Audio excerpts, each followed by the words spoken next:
अस्सलाम वालेकुम। आज हम बात करेंगे होम्योपैथिक फ़िलॉसफ़ी के ऊपर, मटीरिया मेडिका के ऊपर, और देखेंगे कि होम्योपैथिक दवाई क्या चीज़ है या होम्योपैथिक तरीका इलाज क्या है। इसको होम्योपैथिक तरीका इलाज को समझने से पहले अगर हम एक मिसाल या एक एग्जाम्पल हम पहले समझ लें तो होम्योपैथिक तरीका इलाज को समझना ज़्यादा आसान हो जाएगा। अच्छा जी, एग्जाम्पल क्या है कि फ़र्ज कर लें कि एक शख्स है, उसको किसी जहरीले सांप ने काट लिया है, किसी वाइपर ने या किसी पाइथन ने या किसी नाजा ने या किसी क्रोटैलस ने या किसी जहरीले फनदार जो सांप होते हैं उसने काट लिया। तो ऐसा शख्स जिसको किसी ने सांप ने काटा है, तो ये आपने आम ऑब्जर्व किया होगा, हर शख्स ने इसको ऑब्जर्व किया होगा कि जिसको सांप ने काटा होता है उस शख्स में क्या क्या प्रॉब्लम्स वो फेस कर सकता है, या क्या क्या आपने उसके अंदर कोई ना कोई चीज़ ऑब्जर्व की है, वो आपने क्या ऑब्जर्व की है। सवाल क्या है? सवाल ये कि any person that has been beaten by any highly dangerous or poisonous snake, then what would be the symptoms which you have observed in any snake bite accident? आपने क्या चीज़ ऑब्जर्व की है आपने? अगर आपने नहीं ऑब्जर्व की तो आप ऐसा करें कि किसी भी सरकारी हॉस्पिटल में चले जाएं और वहाँ एमरजेंसी में आप 2-4 दिन या हफ्ता ड्यूटी दें, तो आपको एक हफ्ते की ड्यूटी में 2-4 स्नेक बाइट के मरीज ज़रूर आएंगे जिनको किसी सांप ने काटा होगा, और वो अपना इलाज करवाने के लिए आपके पास आएंगे। अच्छा, अब जो गांव के लोग हैं, जो देहाती हैं, खेतों में वहाँ पर काम करते हैं, उन्होंने तो ये देखा है, रोज़ाना का ये केस है कि जब कोई सांप काट लेता है किसी शख्स को, तो हर शख्स की जो मेंटल स्टेट है, जहनी हालत और जिस्मानी हालत मुख्तलिफ होती है। जो डरपोक होता है उसकी अलामात शदीद होती हैं, जो डरपोक नहीं होता वो अपने आप को थोड़ा सा वो रखता है, कंपाइल रखता है, कंपोज रखता है। तो हम देखते हैं कि क्या अलामात हैं जो किसी उसके अंदर पैदा होंगी, स्नेक बाइट के मरीज के अंदर कौन सी अलामात पैदा होंगी। अच्छा, जिसको सांप ने काटा क्या होगा? जहाँ सांप ने काटा है वहाँ पर शदीद तरीन दर्द और जलन होगी। सांप जब काटता है तो वो अपना वीनम, अपना जहर, वो दांतों के ज़रिए उसके अंदर वो जो स्किन होती है उसको रप्चर करके, बाइट करके उसके अंदर इंजेक्ट कर देता। सांप अपना वीनम जो है जहर उसके अंदर इंजेक्ट कर देता। तो ये जहर जब जिस्म के अंदर जाता जाएगा और जैसे जैसे वक्त गुजरता जाएगा वैसे वैसे अलामात, अब हम उस शख्स को मरीज़ कहेंगे, उस मरीज़ की अलामात अब वो बढ़ती चली जाएंगी। जब काटा है दर्द होगा, शदीद दर्द होगा, जलन होगी सारे जिस्म पर, घबराहट होगी, परेशानी होगी। तो मेंटल स्टेट क्या बनेगी उसकी? मेंटल स्टेट बनेगी कि यार मैनू सप ने कट लिया तो बस वो मैं मर जाऊँ। This will be the first symptom which you have observed in a person who has beaten by a snake. आप लिख लें, इसको अपने पास लिख लें कि फियर ऑफ डेथ पैदा होगा उसके अंदर। अच्छा, जिस्मानी क्या कैफियत होगी कि शुरू में जब उसने सांप ने काटा है तो दर्द जिस्म में और जलन पैदा होगी। जैसे जैसे सांप का जहर जिस्म के अंदर जाएगा, खून में शामिल होता जाएगा, क्या होगा कि वहाँ पर जो खून के अंदर आरबीसी होती हैं, रेड ब्लड सेल्स होती हैं, वो रप्चर हो जाएंगे स्नैक की वजह से, क्योंकि उसके अंदर साइनाइड है, उसके अंदर वीनम है, उसके अंदर जहर है, वो पैदा हो जाएगा। और वो जब आरबीसी टूटेंगे तो खून पतला हो जाएगा और प्लेटलेट्स काउंट कम हो जाएंगे, और जिस्म के जो ओरिफाइज हैं, जो जिस्म के सुराख है, सुराख कौन कौन से हैं? ये आँख जिस्म का सुराख है, नाक जिस्म का सुराख है, मुंह जिस्म का सुराख है, कान जिस्म का सुराख है, एनस जिस्म का सुराख है। ये जो हमारी जिल्द है इसके ऊपर मसाम होते हैं, पोर्स होते हैं, ये भी जिस्म के सुराख हैं, ये अंदर खुलते हैं। आँख का सुराख अंदर खुलता है, मुंह का सुराख अंदर खुलता है। तो the haemorrhage will be occurred, खून जारी हो जाएगा। जैसे जैसे सांप का जहर जिस्म के अंदर जाएगा, सेहतमंद बंदा था, उसको सांप ने काट लिया, तो अब उसके अंदर जैसे जैसे सांप अंदर का जहर जा रहा है वैसे वैसे उसकी अलामात शदीद होती जा रही। जैसे सांप ने काटा वैसे एकदम हेमरेज नहीं होगा, वैसे खून जारी नहीं होगा। आँख से खून जारी हो सकता है, नाक से जारी हो सकता है, मुंह से जारी हो सकता है, कान से जारी हो सकता है। ये लिप्स के जो किनारे हैं इनमें हो सकता है, जिल्द के ऊपर, ये आपकी जिल्द है इसके ऊपर खून जारी हो सकता है, तो इसको हम कहते हैं हेमरेज होगा। अच्छा जी, जब हेमरेज होगा तो आरबीसी क्या करते हैं या हीमोग्लोबिन क्या करता है, वो कैरी करता है ऑक्सीजन को हमारे जिस्म के अंदर।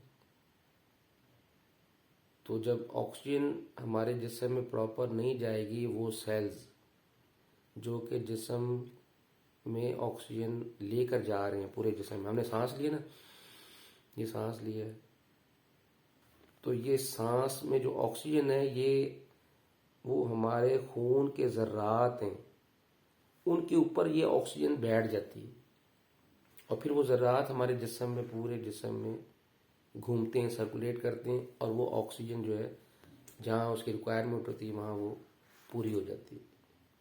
अब आरबीसी टूट गए हैं, प्लेटलेट्स काउंट कम हो गए, तो हीमोग्लोबिन डैमेज हो रहा है, तो अब बताएं जी ऑक्सीजन कहाँ से जाएगी, किसके ऊपर बैठ के जाएगी? जो गाड़ी, जो वैगन, जो कार, उसके टायर पंक्चर हो गए, वो तो बंदा सवारी को, पैसेंजर को कैरी नहीं ना करेगा। तो जब ऑक्सीजन हमारे जिस्म में नहीं जाएगी तो हमारे जिस्म में, उस शख्स में जिसको सांप ने काटा है, क्या होगा कि वो सांस की तंगी शुरू हो जाएगी। The patient will feel difficult respiration, ऐसे करेगा,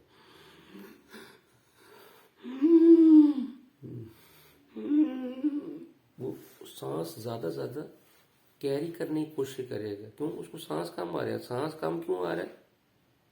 वो आरबीसी रप्चर हो गए हैं, फट गए हैं, हेमरेज हो गया है, खून की कमी हो रही है, और सांस के जो ज़रात जो ऑक्सीजन लेके जा रहे हैं वो कम हो गए हैं, इस वजह से उसको ऑक्सीजन, तो वो ये सिम्टम पैदा हो रही है। Wheezing in the sound, snoring of nose, नाक से, मुंह से वो सांस लेने की आवाज़ आएगी, खराटे जिस तरह नहीं लेते, स्नोरिंग उस तरह की पैदा होगी। किसमें? जिस शख्स को किसी सांप ने काटा। अच्छा, फिर और मज़ीद क्या सिम्टम पैदा हो सकते हैं? जिसको सांप ने काटा है उसको वोमिटिंग हो सकती है, उसको नौजिया हो सकता है, दिल खराब हो सकता है, घबराहट हो सकती है, फिर दिल मारा गया मारा गया मारा गया, वो कहेगा। उसको पार्टियां लग सकती हैं, उसको डायरिया हो सकता है, उसको जल्द के ऊपर जलन हो सकती है, बर्निंग ऑफ द स्किन हो सकती है, उसकी स्किन ड्राई हो सकती है, कोल्ड हो सकती है, ठंडी हो जाएगी, जल्द ठंडी हो जाएगी उसकी, जिसको सांप नहीं काटा। तो ये सिम्टम आप खुद ऑब्जर्व कर सकते हैं। मैं आपको होम्योपैथिक सिखाने लगा कि एक सेहतमंद शख्स को जब सांप काटेगा तो उसके अंदर बहुत सारी अलामात पैदा होंगी, और वो अलामात कौन पैदा करेगा? वो उसका जहर वीनम पैदा करेगा। और ये जो अलामात पैदा हो रही हैं सांप के जहर के वजह से, इनको हम होम्योपैथिक में ओरिजिनल सिम्टम कहते हैं, और दूसरी इसकी हम इसको कहेंगे प्रूविंग सिम्टम।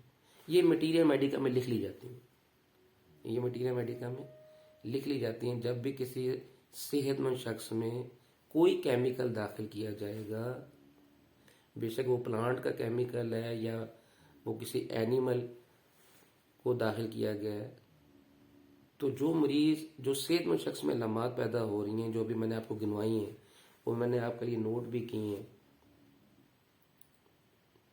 कि कौन कौन सी अलामतें सांप का जहर जिसको काटेगा तो पैदा हो सकती है। जैसे जैसे जहर सरायत करता जाएगा जिस्म में, उसको पैरालिसिस हो सकता है, उसका नर्वस सिस्टम जो है ना ब्लॉक हो सकता है, उसका नर्वस सिस्टम ब्लॉक हो सकता है, उसकी ट्रेमरिंग हो सकती है। ये ट्रेमरिंग मेरी तो वैसे ही नेचुरल पैदा होगी ना उम्र की वजह से, नेचुरली वो ट्रेमरिंग पैदा हो सकती है, कमजोरी, वो लम्बा पै जाएगा, नींद नहीं उसकी आएगी, नींद डिस्टर्ब हो जाएगी। ठीक है, तो वो जो प्रूविंग कंडक्ट कर रहा होता है, जो साइंटिस्ट है, वो नोट करेगा, क्या नोट करेगा? ज़हनी अलामत क्या नोट करेगा कि किसी शख्स को सांप के काटने से उसकी ज़हनी हालत ये होगी कि वो ये कहेगा कि मैं मर जाऊंगा, अब मैंने मर जाना है। उसको अपनी ज़िंदगी का, मौत का खौफ होगा, या मेरी ज़िंदगी ख़त्म होने वाली। तो वो नोट कर लेगा क्या? माइंड सिम्टम में क्या नोट करेगा? वो नोट करेगा फियर ऑफ डेथ, ये अलामत वो नोट कर लेगा। किस तरह पैदा हुई है ये हमें नहीं पता, सिर्फ हमें इतना पता है कि सांप का जहर उसके अंदर गया तो मरीज कहता है कि बस अब मैंने मर जाना, उसने वो नोट कर ली बात। ये मरीज ने क्यों कहा कि मैंने मर जाना, ये हमें नहीं पता कि अंदर उसने जाके क्या केमिकल रिएक्शन किया, किसी भी चीज़ ने अंदर जाके क्या रिएक्शन किया हमें नहीं पता। हमने उसकी अलामत नोट की, फिर हमने क्या अलामत नोट की कि उसके कान, आंखों, नाक और मुंह से खून जारी हो सकता है, या जल्द के ऊपर उसके ऊपर नीले नीले दाग पड़ सकते हैं, हेमरेज हो सकता है। हमने नोट कर लेना, साइंटिस्ट ने नोट कर लिया कि किसी शख्स को जब सांप काटता है तो उसकी ये अलामत पैदा होती है, वो नोट कर लिया उसने। फर्ज कर लें कि वो सांप पाइथन है, फर्ज कर लें वो सांप वाइपर है, फर्ज कर लें वो सांप क्रोटैलस है, फर्ज कर लें कि वो सांप जो है वो नाजा है, नाजा भी एक सांप। तो फिर वो जो प्रूवर है, जिसने जो अलामतें नोट कर रहा है, साइंटिस्ट, वो नोट करेगा कि नाजा जहर जब किसी जिस्म में जाता है, या नाजा सांप जब सेहतमंद शख्स को काटता है तो उसके अंदर माइंड की सिम्टम क्या पैदा हुई? Fear of death. नोज की सिम्टम क्या पैदा हुई? स्नोरिंग, चोक हो गया, मुझे सांस नहीं आ रहा। उसको जहर काटा तो उसका ये जो ग्लोटिस है और ये जो थ्रोट है ये चोक कर गया, तो वो साइंटिस्ट क्या नोट करेगा? वो कहेगा थ्रोट स्नोरिंग या नोज स्नोरिंग एंड चोक्ड, वो नोट कर लेगा कि नाजा के सांप के काटने से सेहतमंद शख्स में जो सांस लेने के अमल के दौरान स्नोरिंग होती है और उसका जो गला है वो चोक कर जाता है, ये नोट कर लेना। तीसरी चीज उसने क्या नोट की कि जब वो ज्यादा जहर चढ़ता है, नाजा का जहर ज्यादा चढ़ेगा तो वो उसके अंदर हैमरेज हो जाए, वो भी उसने नोट की। मेदी की अलामत क्या नोट करेगा कि जिसको नाजा सांप काटेगा उस शख्स में नोजिया, वोमिटिंग, डायरिया और गैस्ट्रो की प्रॉब्लम हो सकती है। नोट कर लिया उसने। अच्छा जी, उसके अंदर न वो रेस्पिरेशन में वो नोट करेगा, लंग्स में क्या नोट करेगा, लंग्स की क्या अलामत नोट करेगा कि उसकी सांस जो है वो डिफिकल्ट होगी, बड़ी मुश्किल सांस लेगा, सांस बड़ी मुश्किल से लेगा। किसको? जिसने नाजा सांप ने काटा है और जहर उसके अंदर चला है, तो वो नोट करेगा रेस्पिरेशन डिफिकल्ट। फिर वो कहेगा मेरे सीने में दर्द, अरे मैं दर्द होती, मैं मार गया, ओ मैं मार गया, ओ मैं मार गया, मैं मार गया नोट करेगा कि that person is predicting that he will die soon. वो नोट करेगा माइंड में कि जिसको नाजा सांप काटता है वो कहता है मैं मरने वाला हूँ, मैं मर जाऊंगा, उसको अपनी मौत का खौफ हो जाता है और अपने दिल पे दर्द पे हाथ, मेरे दर्द हो रही, मेरे तो दर्द, मेरे कपड़े ला के पानी आ रहे, मेरे तो बहुत दर्द आ गया, मैं मर गया, मेरा दिल जगह रुकदा पिया, मेरा दिल रुकदा पिया। उसकी पैल्पिटेशन शुरू होगी, दिल में फड़कन पैदा होगी, दिल में दर्द पैदा हो गया। तो वो जो साइंटिस्ट है वो क्या नोट करेगा कि नाजा सांप जिसको काटेगा उसके दिल में दर्द होगा, तो आप लिखेंगे, वो लिखेगा एंजाइना। आपने उसमें हार्ट के आगे क्या लिखेगा? एंजाइना, पेन, सीने की दर्द की पेन पैदा होती है इसके अंदर मरीज में।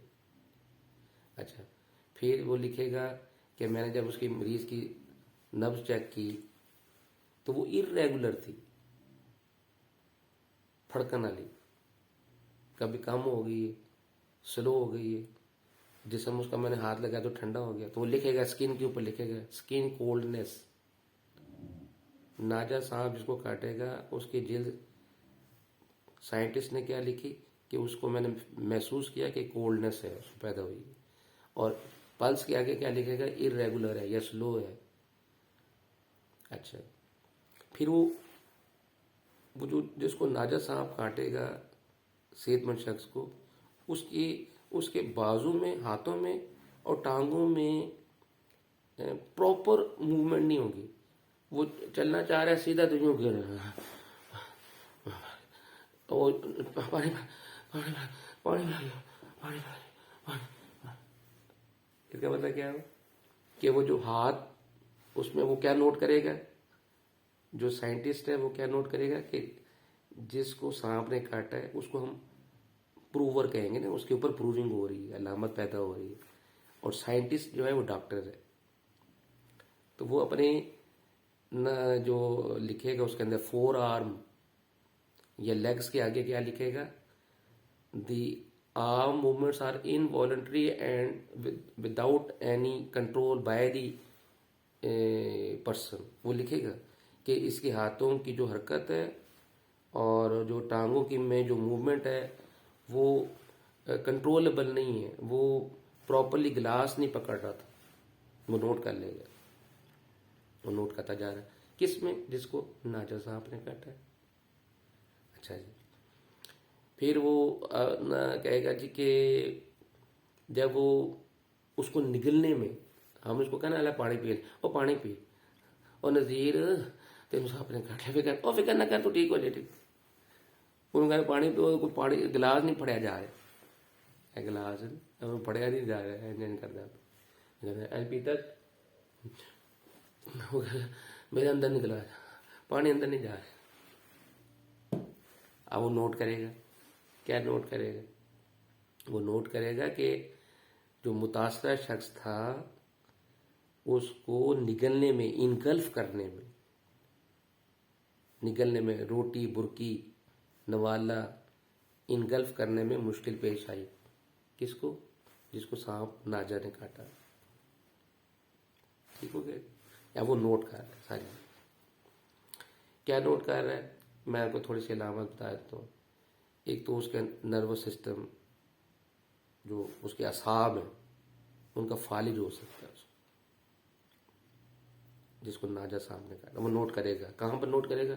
Nervous system. उसके आगे लिख देगा the person was affected and the nervous system was paralysed. ये जिसको सांप ने काटा होता है उसकी आखिरी स्टेजेस में जाके उसका नर्वस सिस्टम, स्पाइनल कॉर्ड जो है वो पैरालाइज हो जाती है या वो अपना फंक्शन छोड़ देती है। ठीक हो गया जी। फिर जहाँ पर उसको जिस्म में जहाँ उसने काटा है वहाँ पर दर्द होगी, वहाँ पर आप नोट करेंगे कि pain in the affected area and burning of the skin, note कर लेंगे। अच्छा जी, फिर क्या चीज़ हो सकती है कि दिल की प्रॉब्लम उसको बहुत ज़्यादा हो सकती है। दिल की धड़कन जो है वो कंट्रोल नहीं हो रही या उसके अंदर कोई मसला है, उसके लिए लेटना सोना मुश्किल हो जाएगा। तो स्लीप के आगे वो लिखेगा स्लीप डिस्टर्ब और unable to sleep properly take sleep, वो आप लिखेगा उसके अंदर। फिर मैंने कहा ना जिस तरह अगर नर्वस स्पाइनल कॉर्ड जो है नीचे वाला धड़ जो है पीछे, वो स्पाइनल कॉर्ड जो है उसमें पैरालिसिस हो गया तो पेशाब के ऊपर मसाने के ऊपर कंट्रोल नहीं है, तो वो लिखेगा ब्लैडर के आगे लिखेगा द ब्लैडर वॉज पैरालाइज और bladder was unable to evacuate the urine, पेशाब खारिज करने में दिक्कत उसको आ रही है मरीज को जिसको सांप ने काटा। तो वो नोट कर लेगा। कौन नोट करेगा? साइंटिस्ट नोट करेगा। किधर से नोट करेगा? जो मुतासरा शख्स है जिसको मैंने प्रूवर का नाम लिया है, जो सेहतमंद था उसको सांप ने काट लिया है, नाजा सांप ने काट लिया है, तो उसकी आगे स्टेजेस चलती जा रही हैं। 24 घंटे बाद उसका जिस्म मफलूज होता जा रहा है और अब उसका पेशाब पे कंट्रोल नहीं है, हाथों पे कंट्रोल नहीं है, असाब मफलूज हो रहे हैं और वो नोट कर रहा है, साइंटिस्ट नोट कर रहा है बात। फिर ऐसे शख्स की जहनी हालत कैसी होगी? जहनी हालत ये कि वो मरीज जिसको सांप ने काटा है वो बहुत ज़्यादा डिप्रेस्ड होगा। बस यार मैं मर गया यार, बस अम्मी अब्बा जी, अम्मी जी ए मेरा लिख लो, ए मेरे मुंडे का ध्यान रखियो, बस मैं मार चला जी। डिप्रेशन। और प्रिडिक्ट अबाउट द फ्यूचर, दसेगा मैं या ये चीज़ का ख्याल रखियो, वो नोट करेगा उसकी जहनी कैफियत को नोट करेगा। कौन? साइंटिस्ट। कहाँ से नोट करेगा? प्रूवर्स के ऊपर से। प्रूवर कौन है? जिसको नाजा साहब ने काटा। नब्ज के बारे में मैंने आपको बता दिया कि पल्स जो है वो तो उसकी प्रॉब्लम होगी, नींद डिस्टर्ब होगी। तो अगर वो यहाँ कमरे में है ना कहीं तो और पिछाड़ी मैं साह नहीं होता पिया, पिछाड़ी मैंने बाहर लै जाओ, मैंने बाहर लेके जाओ, दरवाज़ा खोलो, मैंने बाहर लै जाओ। तो आप वो नोट कर लें। क्या नोट करेगा? The patient was depressed and he was ameliorated, the symptoms ameliorated when he was taken out from the room in an open atmosphere. पुरफिज़ा बाहर वाले मुकाम पर बाहर उसको निकालने से उसकी तकलीफ में थोड़ी सी कमी वाक़ई हुई है, जिसको सांप ने काटा है, नाजा सांप ने काटा। तो ये इसने नोट कर लिया, साइंटिस्ट ने नोट कर ली बात। ये अलामत कैसे पैदा हुई कि कमरे में बैठे हुए उसका दम घुट रहा है, बाहर निकलने से उसको पुरफिज़ा मुकाम में या ओपन एयर में जाने में उसको आसानी पैदा हुई है, उसकी सिम्टम थोड़ी सी कम हुई हैं, उसका डिप्रेशन थोड़ा सा कम हुआ है, उसकी सांस लेने की प्रॉब्लम थोड़ी सी कम हुई है ओपन एयर में। तो ये अलामत कैसे पैदा हुई? नाजा सांप ने उसको काटा है। अलामत पैदा कैसे हुई ये हमें नहीं पता। अच्छा, अब आप कहते हैं तो पता क्यों नहीं? लो जी तुसी वेख लो जाके, you can observe your self कि आप हॉस्पिटल में चले जाएं और जहाँ जहाँ मरीज जो आते हैं रोज़ाना 1 या 2 मरीज आ जाते हैं सांप काटे के, तो 30-40 मरीज आप ऑब्जर्व कर लें जिनको सांप ने काटा और उनके नामा नोट करते हैं। वो कहेंगे कि मैंने कहता बाहर कढो, कपड़े मेरे तो चुक दियो, कपड़े मेरे तो चुक दियो, मैंने साह नहीं होता, तो नोट कर लें आप। तो ये वो अलामात हैं जो कि नाजा सांप से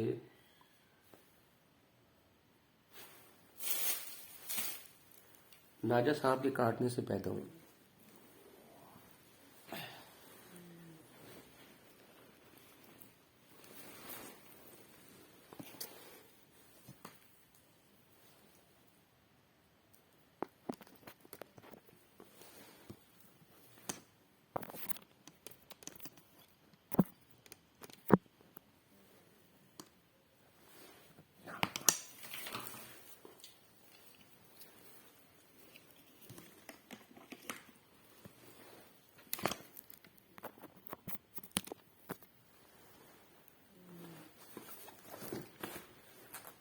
हाँ, ये वो अलामात हैं जो कि नाजायज सांप के काटने से पैदा। जो अलामात, now I am going to summarize the whole situation, how the homeopathic symptoms are being recorded in the Materia Medica। Homeopathic की अलामात जो मटीरियल मेडिका में मौजूद हैं वो कैसे रिकॉर्ड की जाती हैं, वो मैंने बता दिया कि सेहतमंद शख्स में कोई केमिकल इंजेक्ट किया जाता है।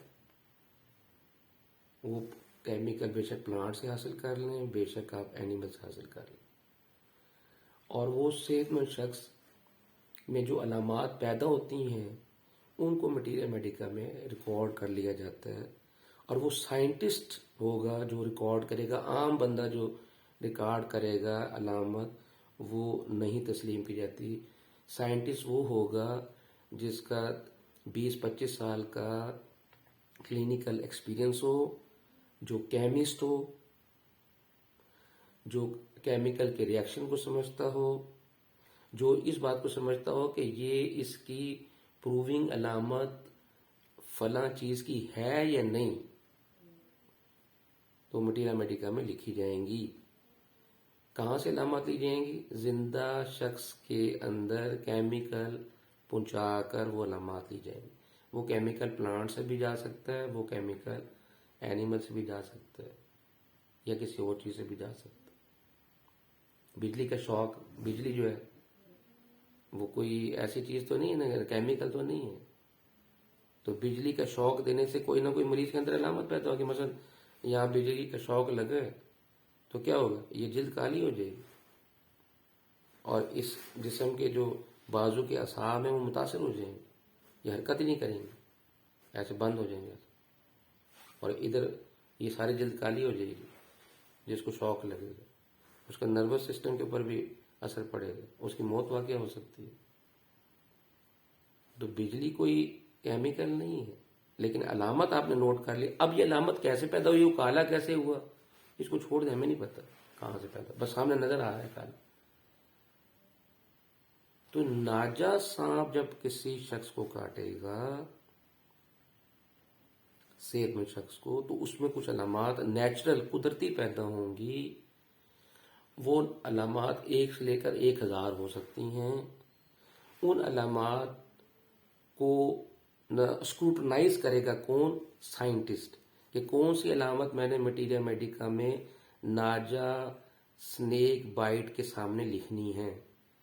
This has to be decided by the scientist doctor who is conducting the proving or who has observed the patient, which symptom has to be recorded and which symptom has to be discarded। जिसको छोड़ देना है, कौन से symptom को छोड़ना है और कौन से सिम्टम को कैसे नोट करना है, ये टोटल फैसला होगा किसका? साइंटिस्ट डॉक्टर का, जो प्रूविंग को देख रहा है। और जो सेहतमंद शख्स है उसको हम कहेंगे ये प्रूवर है, इसके ऊपर प्रूविंग की जा रही है, इसके ऊपर दवाई के असरात मुरतब किए जा रहे हैं, इसके ऊपर असरात देखे जा रहे हैं। दवाई कोई भी हो सकती है। तो हम यहाँ पे फिलहाल नाजा की एग्जांपल हमने डिसाइड कर ली कि नाजा के ऊपर हमने कैसे करना है। तो बाकी दवाइयों को भी हर एक का बताऊंगा। 2000 दवाइयां हैं ना, तो एक दवाई को तो पहले समझ लें कि हमने ये मटीरिया मेडिका में नाजा के आगे नाजा ट्राइपोडिन्स, नाजा ट्राइपोडियंस,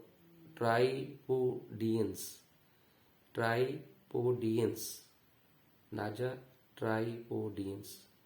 ये नाजा जो है वो जीनस है और ट्राइपोडियंस जो है ये उसकी स्पीशीज है। नाजा की बहुत सारी स्पीशीज हैं, सांप की बहुत सारी किस्में हैं। तो जो नाजा है उसके आगे जो उसका मेन नाम है ट्राइपोडियंस।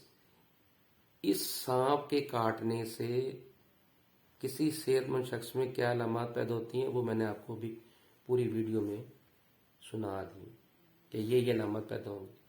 अब अलामत पैदा कैसे हुई उनके अंदर, सांस कैसे डिफिकल्ट हो रहा है, हमें ये जानने की जरूरत नहीं, जानू नहीं पता, चलो पर टाइम वेस्टिंग।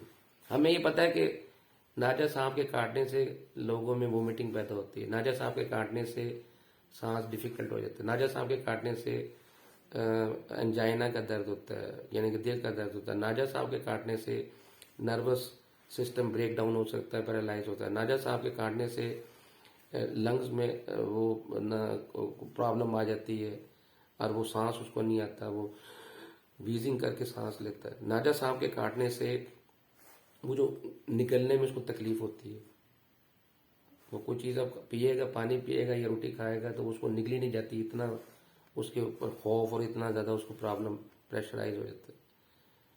और नाजा सांप के काटने से वो जो नाक से आवाज़ें आएंगी, स्नोरिंग की फला, तो ये बहुत सारी मैंने अलामत ये उसने नोट कर ली। किससे? सेहतमंद शख्स। अब आ जाते हैं कि हमारे पास, अब हम होम्योपैथिक इलाज की तरफ आ। ये जो इसका पोर्शन है नाजा ट्राइपोडियंस के काटने से जो अलामत पैदा होती हैं वो दुनिया के किसी भी कोने में चले जाएं, किसी भी शख्स को जब नाजा ट्राइपोडियंस काटेगा तो जो अलामत मैंने आपको बताई हैं वो ही पैदा होंगी। इसको कहते हैं साइंस। साइंस की एक डेफिनेशन क्या है? साइंस की एक डेफिनेशन ये है कि सारे साइंसदानों का, सारे लोगों की एक ही ऑब्जर्वेशन हो तो हम उसको साइंस कहते हैं। ये एक साइंस की डेफिनेशन है। मसलन नाजा आपको काटेगा, ऐ अलामत पैदा होगी, मुझे काटेगा, ऐ अलामत पैदा, नाजा अमेरिका के किसी बंदे को काटेगा, ऐ पैदा होनी है, यानी कि रेस्पिरेशन डिफिकल्ट, एंजाइना, सीने में दर्द, सांस में तंगी, फलना फलना फलना, वोमिटिंग, जलन, पेन किलर, पेन, हैमरेज, यही अलामत। अच्छा, इंग्लैंड किसी ने बंदूक नाजा कटेगा, ऐ अलामत। तो जब दुनिया के हर कोने में हर शख्स को, किसी भी शख्स को नाजा काटेगा तो यही अलामतें पैदा होंगी। इसको हम साइंस कहते हैं, इसमें कोई तब्दीली नहीं। यानी कि किसी भी कानून का, असूल का, ऑब्जर्वेशन का पूरी दुनिया में एक ही जवाब हो, हर एक का एक ही अलामत हो, हर एक की एक का जवाब हो, इसको हम साइंस कहते हैं। देखो तो मैं एक नवी डेफिनेशन साइंस दस दी क्या भाई होम्योपैथिक साइंस है या नहीं है, ਇਹਦਾ भी जवाब आ गया कि होम्योपैथिक में जो मटीरिया मेडिका में जो अलामत दर्ज हैं ये होम्योपैथिक साइंस के मुताबिक, ये अलामत मैंने रिकॉर्ड किए फिर भी यही होंगी, आप कर लें फिर भी यही होंगी।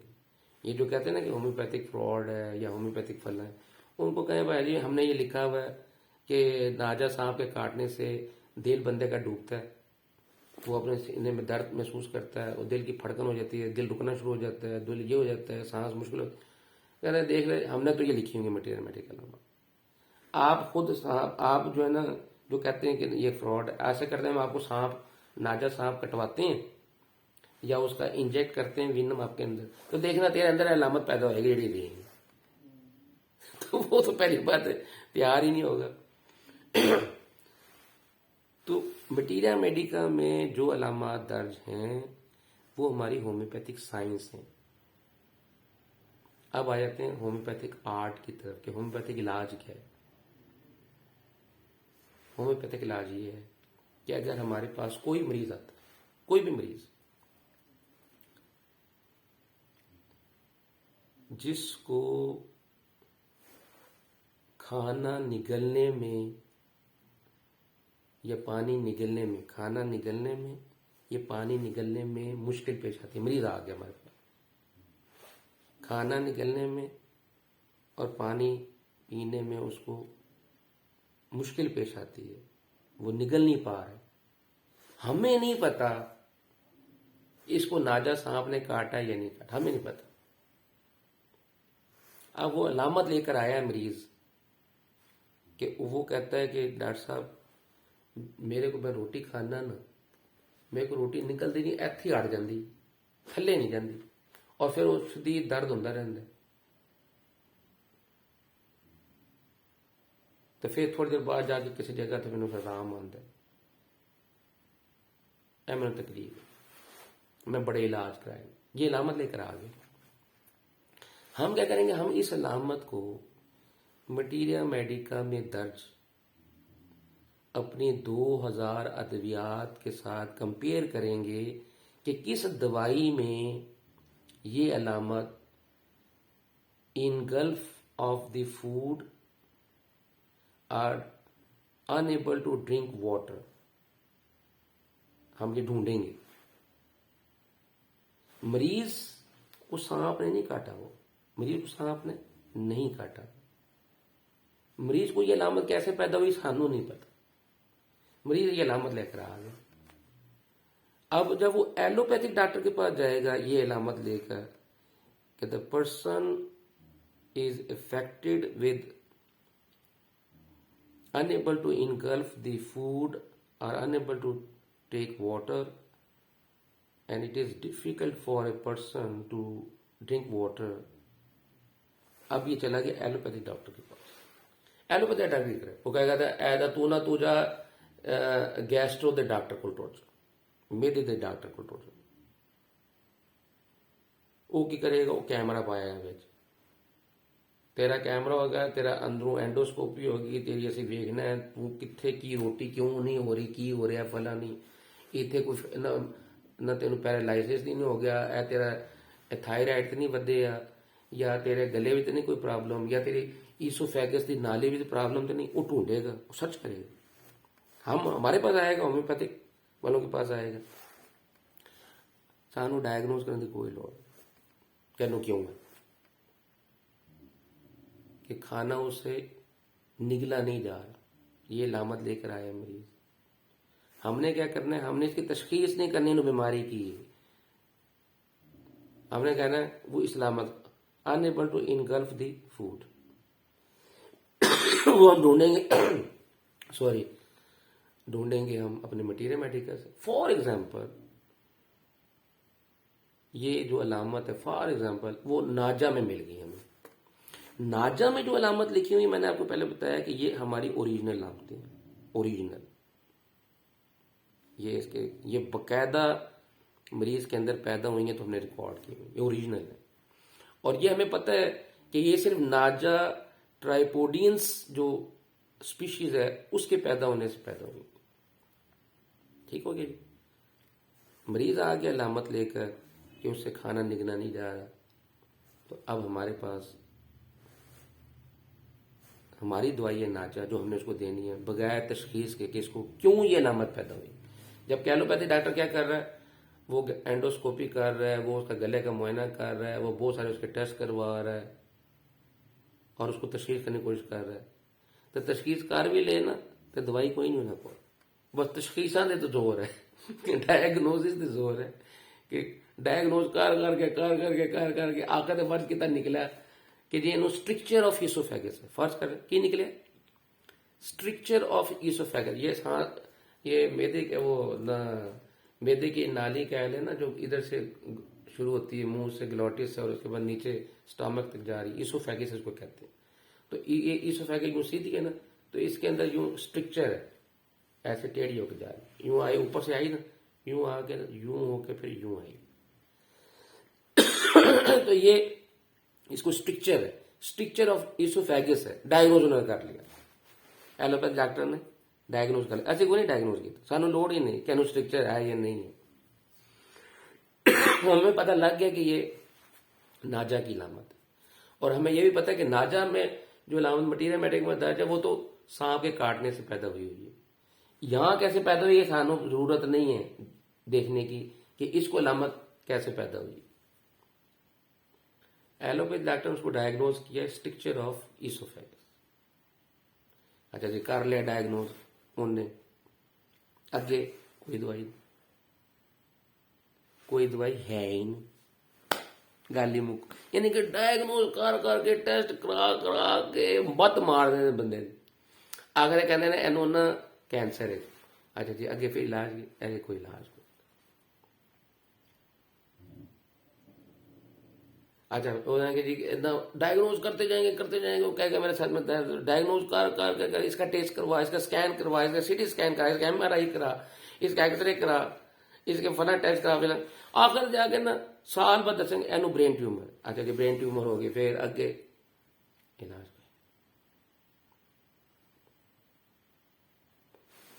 अच्छा फिर आप कर लें जी इसको जी टेस्ट करा जी, इन्हें कोई जिगर की बीमारी आ, जिगर टेस्ट करा, LFT करा जी, LFT करा, इसका CT स्कैन करा, इसका फिर करवा, ये करवा, MRI करा, फिर अल्ट्रासाउंड करा, अल्ट्रासाउंड में आ गया जी ਇਹਦਾ सिरोसिस लीवर है जी, डायग्नोज हो गया, या फैटी लीवर है जी, 4th स्टेज है, लास्ट स्टेज है, फला है, तो ये सॉरी डायग्नोज। अच्छा जी, की करना है फिर उन्हें था इलाज कोई सिरोसिस लीवर कोई सारे टेस्ट करा करो के ना ਉਹਦੇ ਹੱਥ 'ਚ ਫੜਾ ਕੇ ਕਦੇ ਤਾਂ ਅੱਲਾ ਦੇ ਵੱਲ जाके ना जिगर ट्रांसप्लांट करवा लो, गुर्दे तक तेरा यूरिया वधिया है, तेरा क्रेटिनिन वधिया है, तेरा जो नेफ्रॉन डैमेज हो रहे हैं, ये कर रहे हैं, पूरा टेस्ट करा। अच्छा तू ना इंज कर, तू कलर डॉपलर करवा। अच्छा जो कलर डॉपलर भी करवा के आ गया, फिर सारे टेस्ट भी करा के आ गया। अच्छा तो वो ना अब ना इसका गुर्दे का जो है ना आउटपुट, जो यूरिन का आउटपुट जो है ना वो करवा गया, वो भी करवाया जी, सारे करके ना आकर दिनों के अंदर कि भाई you have been diagnose chronic kidney disease CKD। अच्छा जी, आपको जनाब गुर्दे की बहुत पेचीदा किस्म की बीमारी है। अच्छा जी, फिर इलाज कर या जाके डायलिसिस करवा, तेरा क्रेटिनिन जो ना 12-13 हो गया, मर जाएगा, जा जाके डायलिसिस कर। इलाज कोई नहीं भाई, वहाँ पर डायलिसिस ये हो रहा है कि जो खून के अंदर फासिद मादे पैदा हो गए उनको साफ कर लिया, वो तुसी की इलाज किया है, इलाज दसो ना। हमारे पास मरीज आ गया जो कहते हैं कि मुझे खाना निगलने में तकलीफ होती। एलोपैथिक डॉक्टर ने कहा कि इसको स्ट्रिक्चर ऑफ इसोफेगस है, इलाज उसके पास करो। ਅਸੀਂ ਜਿਹੜਾ ਉਹਨੂੰ स्ट्रिक्चर ऑफ इसोफेगस ਜਾਂਚਣ ਦੀ ਲੋੜ ਹੀ ਨਹੀਂ, ਢੂੰढਣ ਦੀ ਲੋੜ ਹੀ ਨਹੀਂ, डायग्नोज करने की लोड़ ही नहीं, सानू लामत लभ गई है। और ये लामत है नाजा की, नाजा ट्राइपोडियंस, TRIPUDIANS,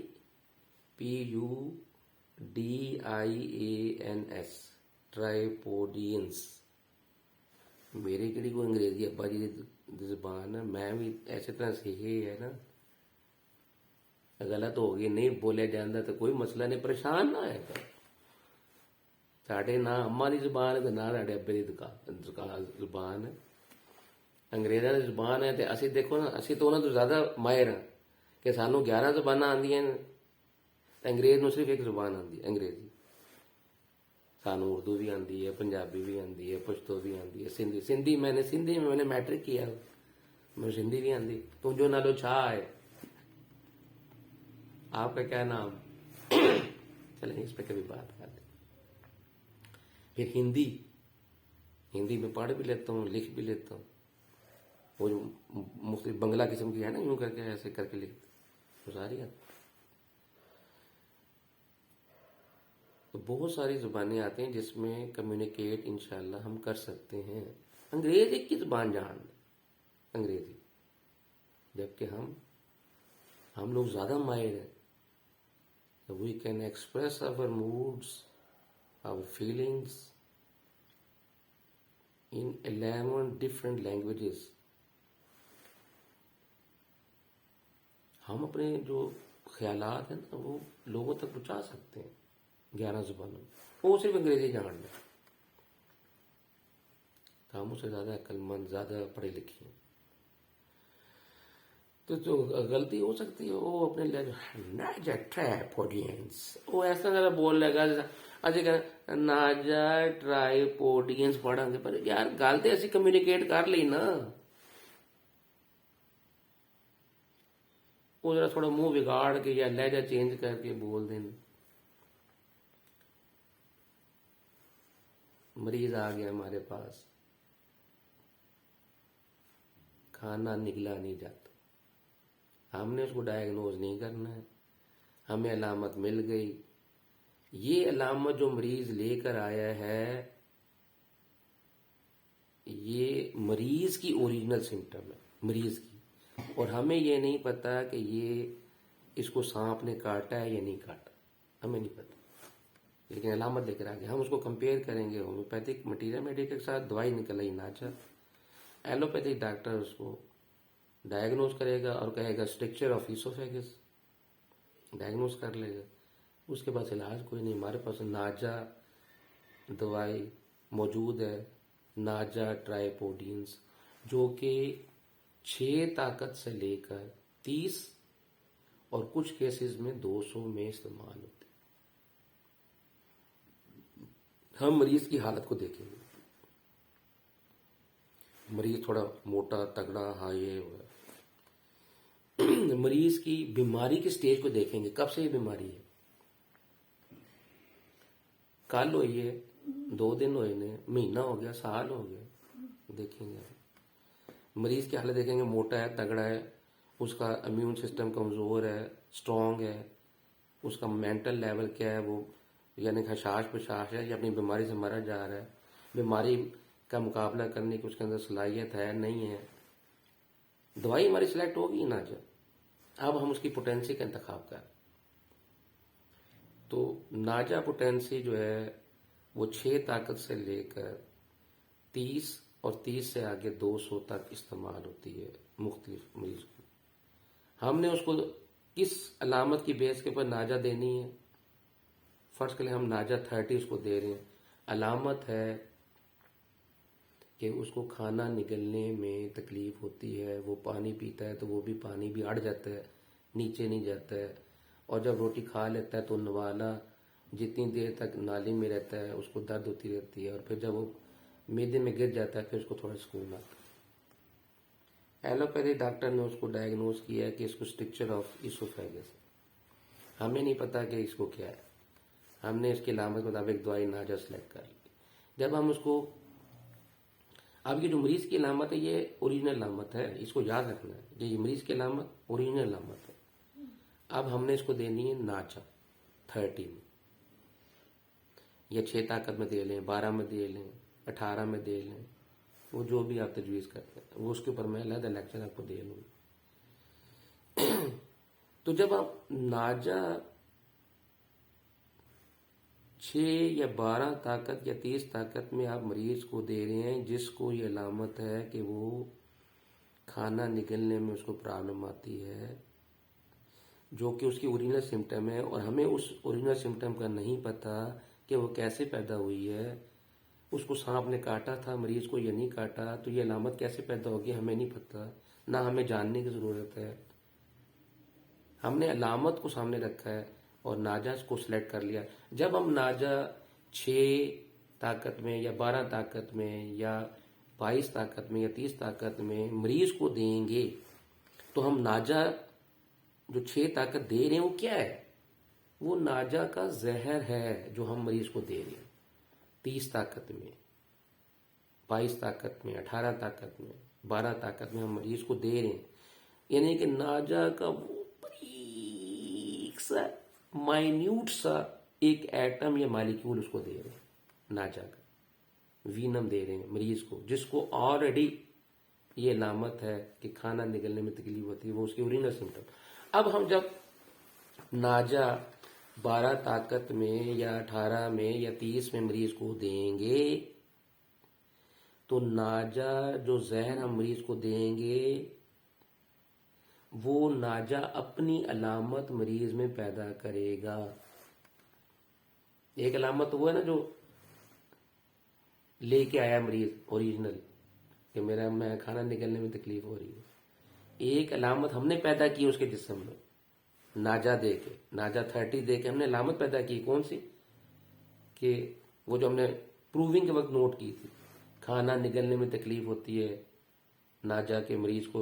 ऐसा मरीज जिसको नाजा ने काटा हो, उसमें यह अलामत नोट की गई है कि उसको खाना निगलने में तकलीफ होती है। वो बताता है कि मुझे खाना निगलने जाना, पानी नहीं पिया जा रहा, चोक हो जाता है, गला चोक हो जाता है। ये हमने नोट की थी वहां पर मटीरियल मेडिकल प्रूविंग के वक्त। तो वही नाजा हम मरीज को देने लगे, तो मरीज के अंदर ये नाजा जो 30 देंगे ये आर्टिफिशियल सिम्टम पैदा करेगा। कौन सी? खाना निगलने में मुश्किल पैदा करेगा। ये अलामत मरीज में पैदा करेगा जिसके अंदर ऑलरेडी खाना निगलने वाली तकलीफ लेकर आया, जो सिम्टम उसके ओरिजिनल है। और अब हमने उसको आर्टिफिशियल सिम्टम पैदा किए हैं नाजा 30 का एक एटम देकर, एक मालिक्यूल देकर अलामत पैदा की है। तो जब वो एक एटम या एक मालिक्यूल हमारे बॉडी में जाएगा तो वो खाना निगलने में तकलीफ वाली अलामत पैदा करेगा, जो गला चोक करने वाली अलामत पैदा करेगा, वो एक एटम मरीज में पैदा करेगा। वो जो नाजा की सिम्टम पैदा होंगी उसको हम आर्टिफिशियल सिम्टम कहते हैं, मसनूई अलामत कहते हैं, क्योंकि वो हमने नाजा का एटम मरीज के अंदर दाखिल किया तो पैदा हुई है। और एक अलामत उसके अंदर पहले ही है, ओरिजिनल जो लेकर आया उसका हमें नहीं पता कि वो कैसा पैदा हुई थी, वो तो बस लेकर आ गया।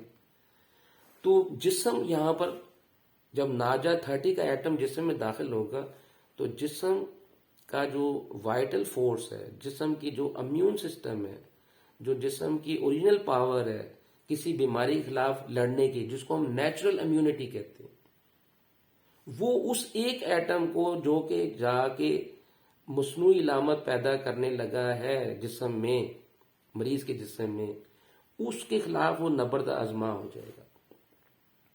The body has already a vital force in the body.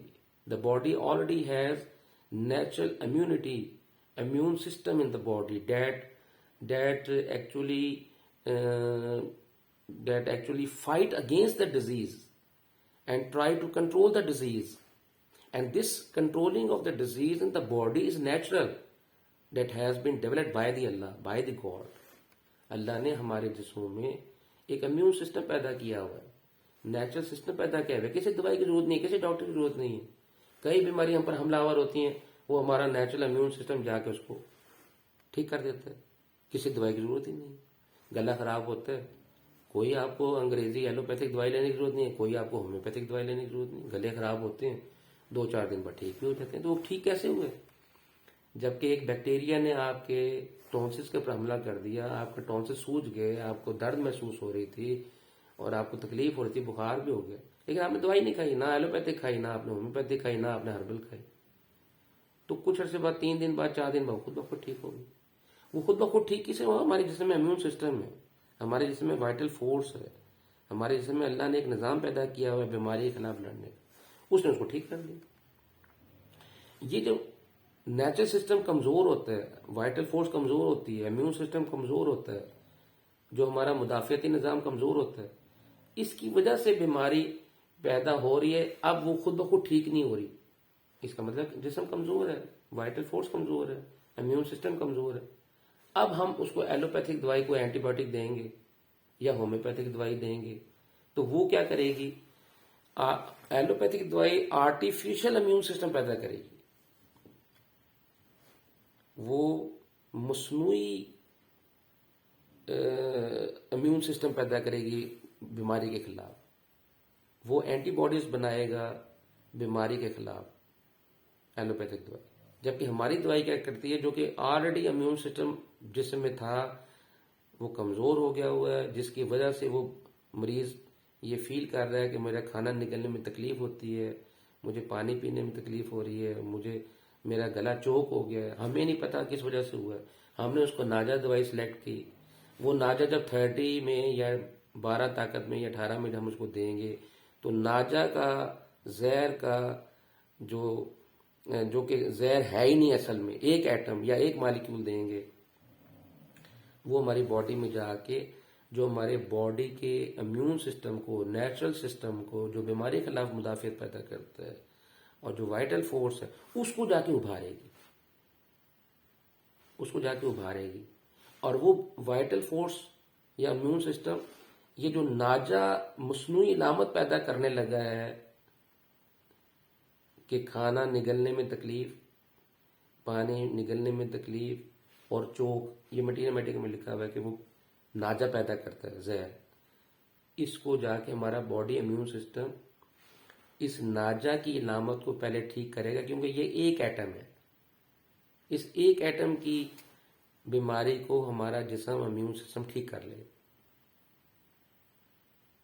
और जब हमारा जिस्म नाजा की मसनूई इलामत को ठीक करेगा कि unable to engulf the food या difficult taking food, a difficult taking water, and choking of the glottis or throat choking, या उसका गला खराब है या तो ये नाजा की इलामत जाके जो पैदा करेगा एक एटम या मालिक्यूल, वो इम्यून सिस्टम उस मसनूई इलामत को ठीक कर देगा, उसको पैदा नहीं होने देगा। और जब उस मसनूई इलामत को ठीक करेगा तो मरीज जो ऑलरेडी अलामत लेकर आया है नेचुरल कि मेरा गला चोक हो गया हुआ है, मेरा जनाब गला ख़राब है जी, मुझसे पानी नहीं पिया जा रहा है या मुझसे खाना निकलने में तकलीफ होती है, जो नेचुरल लेकर आया है, जिसको मैंने ओरिजिनल सिम्टम कहा था, तो पहले वो वही इम्यून सिस्टम फिर जो मरीज की अलामत है ओरिजिनल उसको भी ठीक कर देगा। पहले स्टेप पे वो नाजा की मसनूई अलामत को पैदा नहीं होने देगा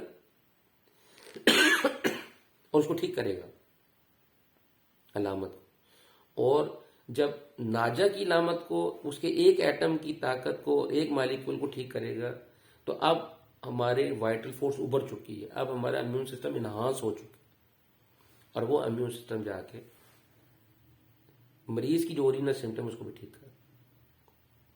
अच्छा चलिए इसको एक और तरीके से समझते हैं कि मैंने अभी बताया कि नाजा की प्रूविंग के दौरान जब नाजा ने किसी जिस्म को जब जहर दाखिल हुआ तो उसके अंदर उसने जाके नर्वस सिस्टम या स्पाइनल कॉर्ड की जो है स्पाइनल कॉर्ड रीढ़ की हड्डी की, उसको फालिज कर दिया, फालिज पैदा कर दी। तो अब उसकी वजह से क्या हो रहा है कि यूरिन जो है ना वो पास नहीं हो रहा।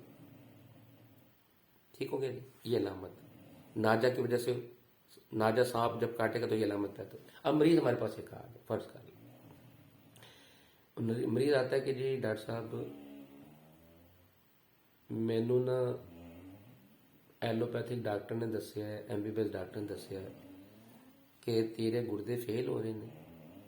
डॉक्टर साहब मैनू यह नहीं पता कि फेल हो रहे हैं कि नहीं हो रहे, मैं ना पेशाब खारिज नहीं होता, पेशाब खारिज करने में बड़ा प्रॉब्लम, बस अलामत ले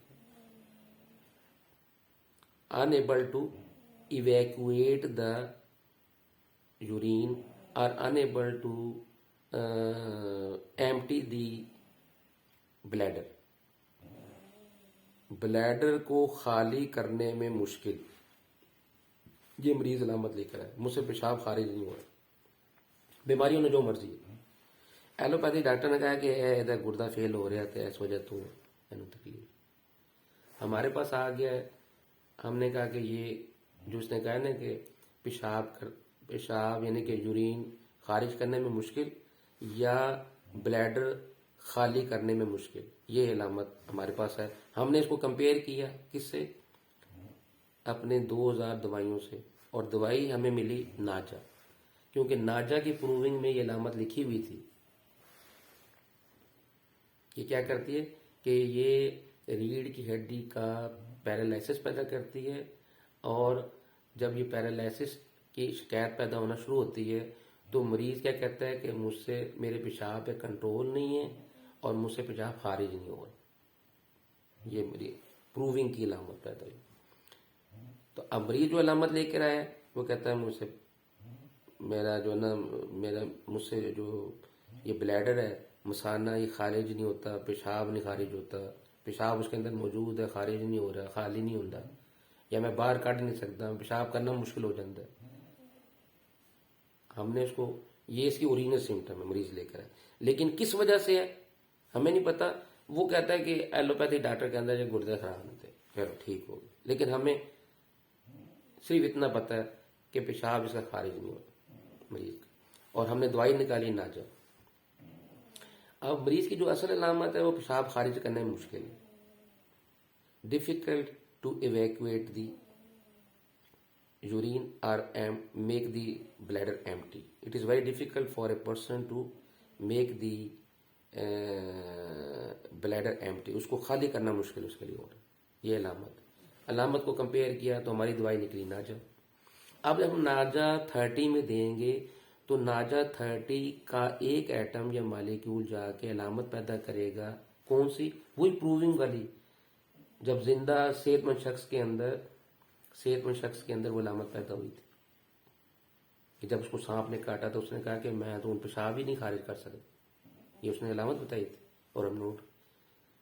तो अब हम जब नाजा 30 देंगे तो वो क्या करेगा, जिसम में जाएगा एक एटम या एक मालिक्यूल जाएगा और वो ब्लैडर का या नर्वस सिस्टम का पैरालाइसिस पैदा करने की कोशिश करेगा। चूंकि वो एक एटम है और वो नुकसान नहीं पहुंचा सकता जिस्म को, तो बॉडी इम्यून सिस्टम उस एक एटम के खिलाफ नबर्दजमा हो जाएगा, फाइट शुरू कर देगा और उसका इम्यून सिस्टम उभर जाएगा, उसकी वाइटल फोर्स उभर जाएगी। और जब वो वाइटल फोर्स उभरेगी तो फिर वो उसको जो नाजा की दवाई की अलामत पैदा होने लगी बॉडी के अंदर उसको वो ठीक कर देगा। और जब नाजा की दवाई की अलामत को ठीक करेगा जो कि मसनूई अलामत पैदा होने वाली थी, तो अब जब वो उसको ठीक कर लेगा तो फिर मरीज की जो असल अलामत ओरिजिनल अलामत है उसको भी वो नेचुरली इम्यून सिस्टम ही ठीक करेगा। चल एक और हम ले लेते हैं। एक दवाई है जी, एक बीमारी है पोलियो एनसेफेलाइटिस।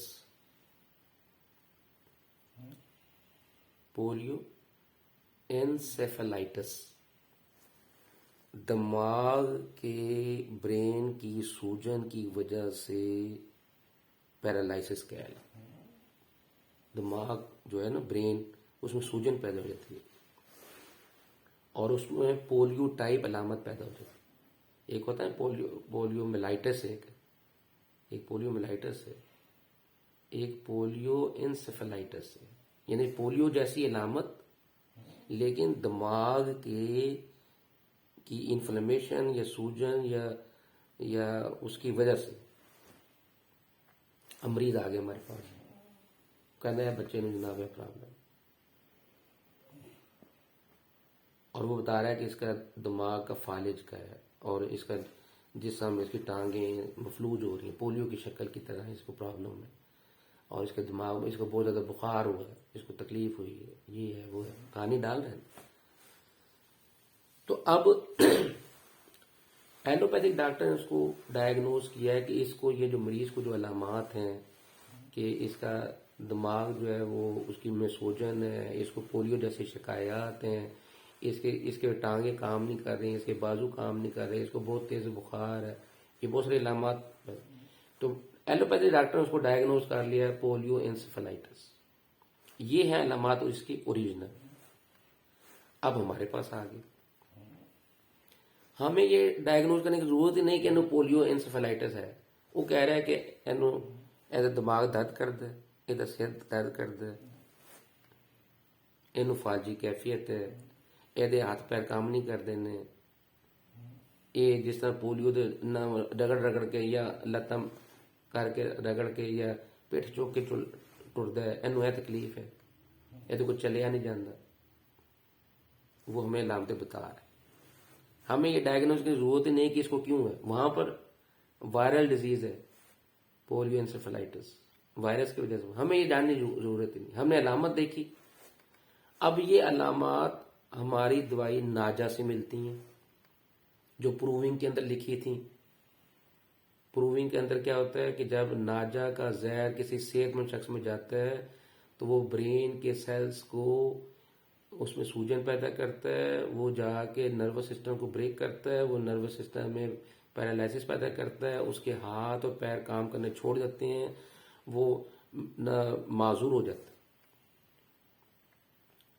जिसको नाजा सांप का जहर चढ़ा हो। अब हमें पता लग गया कि ये नाजा की लामत। हम उसको देंगे नाजा 30 या नाजा 200 या नाजा 12 या नाजा 6 या नाजा 18। ये पोटेंसी बताऊंगा कौन सी जगह पे कौन सी देनी है। जब हमने इसको नाजा 30 देनी है तो नाजा 30 के एक एटम या एक मालिक्यूल ने जब मरीज के जिस्म के अंदर जाना है, जिसको पोलियो एंसेफेलाइटिस है, उसके अंदर जाएगा तो नाजा जाके अपनी अलामत पैदा करेगा, जो पोलियो एंसेफेलाइटिस टाइप अलामत पैदा करेगा। क्योंकि प्रूविंग के बाद उसने सेहतमंद शख्स में भी वही अलामत पैदा करनी है और मरीज के अंदर भी वही अलामत पैदा करनी है। जहर का एक्शन चेंज नहीं होगा, ना वो मरीज पे चेंज होता है ना वो सेहतमंद शख्स पे चेंज होता है।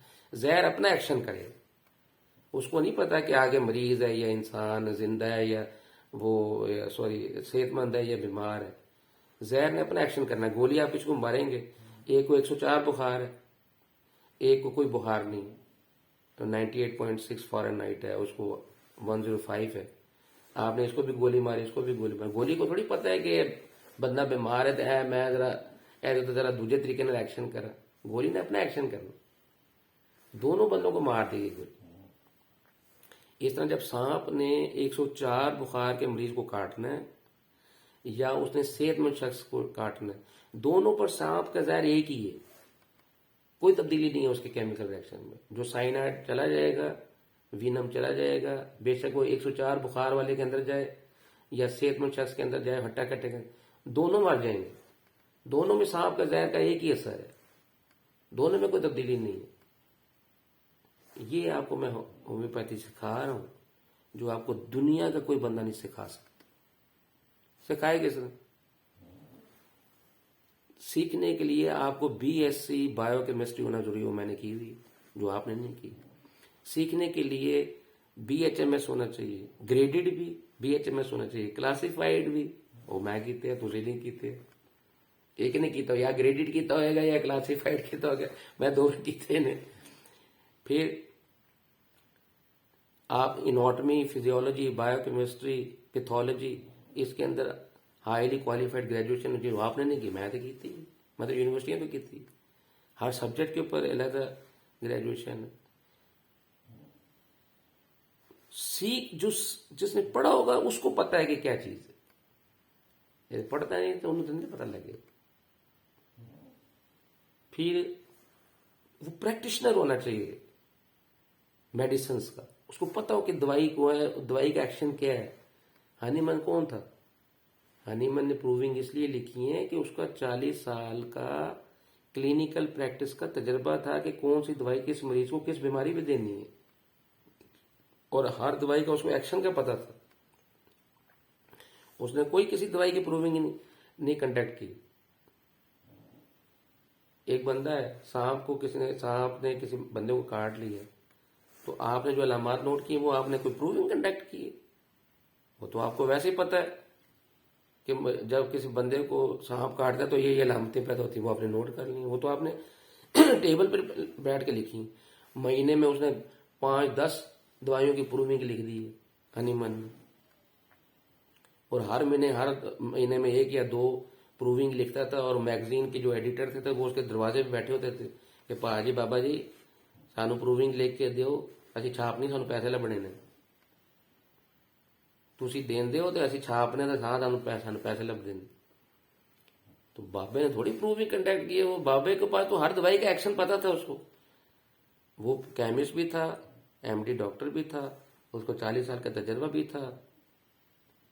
तो ये सारी चीजें अगर आज भी किसी बंदे में आ जाती हैं कि उसको 30 से 40 साल का उसका प्रैक्टिस का तजर्बा हो और उसको वो 11 जुबानों का माहिर भी हो हर जुबान, हर दवाई का, जैसे मैंने अभी बॉटनी भी पढ़ी हुई है, बॉटनी मैंने बीएससी किया था, बॉटनी में तो प्लांट्स फिजियोलॉजी क्या होती है उसमें वो सारा इल्म है हमें। ये 5 किताबों का एग्जाम दिया हुआ है अलग। फिर इस तरह केमिस्ट्री के अंदर इनऑर्गेनिक, ऑर्गेनिक, फिजिकल केमिस्ट्री, 3 किताबों का अलग अलग एग्जाम दिया हुआ। तो हनीमन के पास तो ये इल्म था। हनीमन पहले केमिस्ट था, यानी कि एलोपैथिक डॉक्टर, एमडी डॉक्टर बनने से पहले वो केमिस्ट था। उसने मरकरी को डिजोल्व किया हुआ था। तो जो हनीमन की एजुकेशन और हनीमन की जो एजुकेशन और तजर्बा और क्लिनिकल प्रैक्टिस है, वो आप पैदा कर लें, आप भी प्रूविंग लिखना शुरू कर देंगे, कोई कंटेक्ट करने की जरूरत नहीं। जैसा भी मैंने आपको नाजा की मिसाल दे दी, ये नाजा की प्रूविंग लिखने के लिए कोई किसी बंदे को जहर देने की जरूरत नहीं है। ये तो किताबों में लिखी हुई है कि नाजा जब किसी को काटेगा या वाइपर काटेगा या पाइथन काटेगा तो ये अलामतें पैदा होती हैं, वो आप नोट कर लें, निकालें। बहुत सारी किताबें, आप अभी भी आप बहुत सारी दवाइयों की प्रूविंग लिख सकते हैं, लेकिन लिखेगा कौन? जो केमिस्ट हो। लिखेगा कौन? जिसको physics, chemistry, biology, pathology, anatomy, physiology, हर एक का इल्म हो। लिखेगा कौन?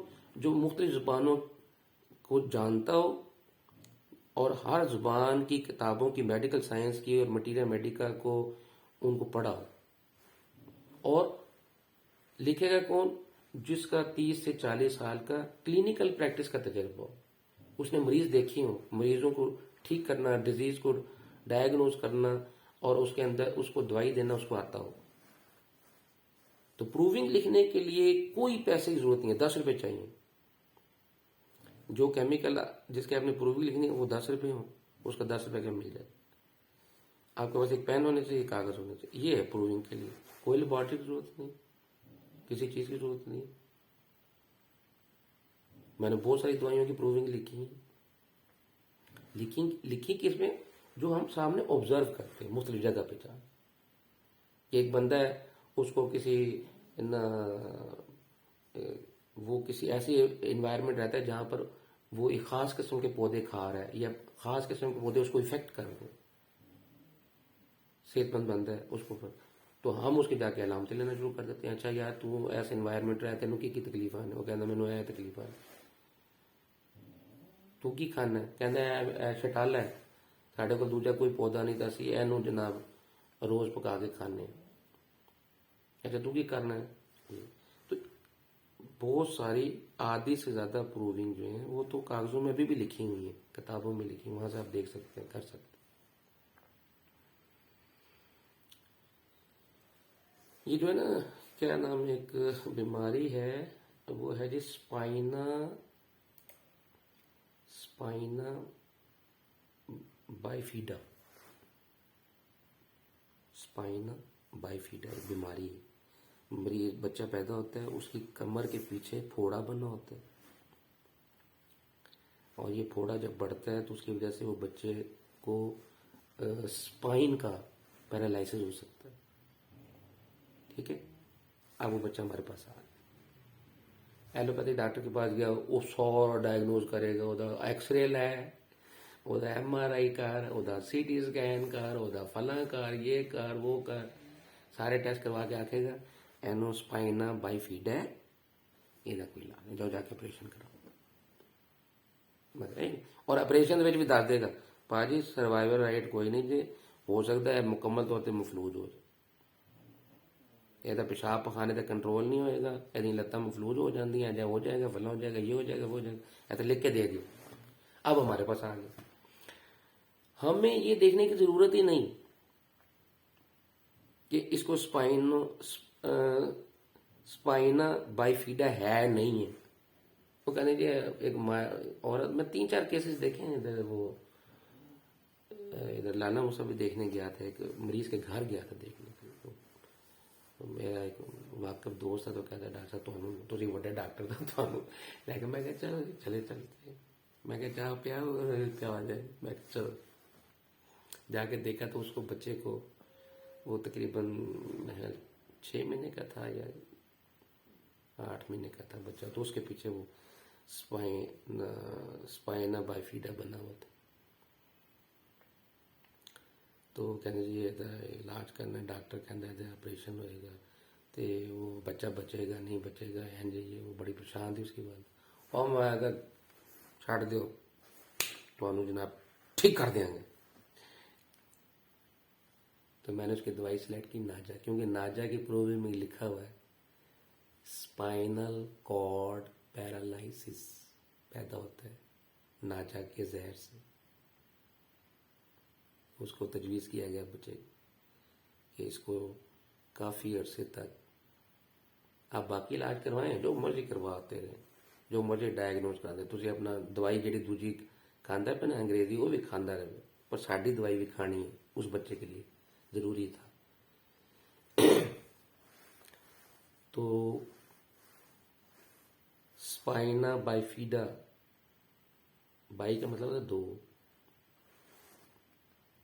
स्पाइना का मतलब स्पाइनल कॉर्ड।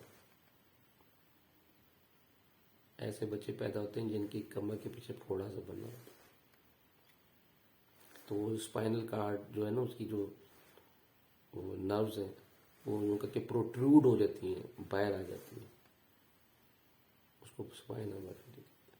ये एक आप कह लें बाई बर्थ जो है ना ये प्रॉब्लम है, दवाई ना जाए। इसी तरह जनाब ये जो कई मरीज आते हैं जिनको एस्थमा होता, दमा, वो दमे की इलामत लेकर आ गया, मैं दमा है जी। कई आते हैं उसको हे फीवर होता है, ये जो पोलन एलर्जी होती है ये लेकर आ गए। अच्छा जी, तो एलोपैथी डॉक्टर वो डायग्नोज करना शुरू कर देगा, हे फीवर है किसी को या एस्थमा है किसी को, आखिर में आके दसेगा तेन पोलन एलर्जी है, जा जाके NIH तो ना वैक्सीन करवा लो। कोई इलाज तो ना हुआ, डायग्नोज कर करके पहला ਉਹਦਾ एक्सरे लैन दे तेन पोलिश तो नहीं, फिर तेरा DNS deviated nasal septum, DNS deviated nasal septum तो नहीं, पोलिप्स तो नहीं, साइनसिस तो नहीं, इनू क्यों है एस्थमा या इनू हे फीवर क्यों है, सारा डायग्नोज करके आके कहते तेन इस वजह से, फिर आगे इलाज करो, जा जाके ना कोई एलर्जी की कैप्सूल, वो एलर्जी की गोली का हाल है हमारे पास आ जाए। अगर उसको हे फीवर है, एस्थमा है, तो ये अलामत बनती है नाजा की। हम नाजा इसको 30 में या 200 में या 6 पोटेंसी में, 12 में, 18 में देंगे, किसी पोटेंसी में देंगे। तो नाजा अपनी अलामत जो मरीज आया है एस्थमा लेकर, जो हे फीवर लेकर आया है, पहले से लेकर आया वो ओरिजिनल है, हम उसके अंदर नाजा 30 का एक एटम दाखिल करेंगे मरीज के अंदर, तो नाजा 30 का एक एटम उसके अंदर जाके आर्टिफिशियल हे फीवर पैदा करेगा, आर्टिफिशियल एस्थमा पैदा करेगा एक एटम। वो चूंकि एक एटम है इसलिए वो इतना नेग्लिजिबल होगा कि ना होने के बराबर मरीज को तकलीफ होगी, ना होने मरीज को पता ही नहीं चलेगा। और जब पैदा होगा आर्टिफिशियल एस्थमा और वो पैदा होगा नाजा की वजह से हे फीवर पैदा होगा, मरीज के अंदर पहले हे फीवर मौजूद है ओरिजिनल, हम पैदा करेंगे हे फीवर आर्टिफिशियल नाजा से, लेकिन पोटेंसी फॉर्म में जो नुकसान नहीं करती है, उसके अंदर एटम 1 या 2 होंगे।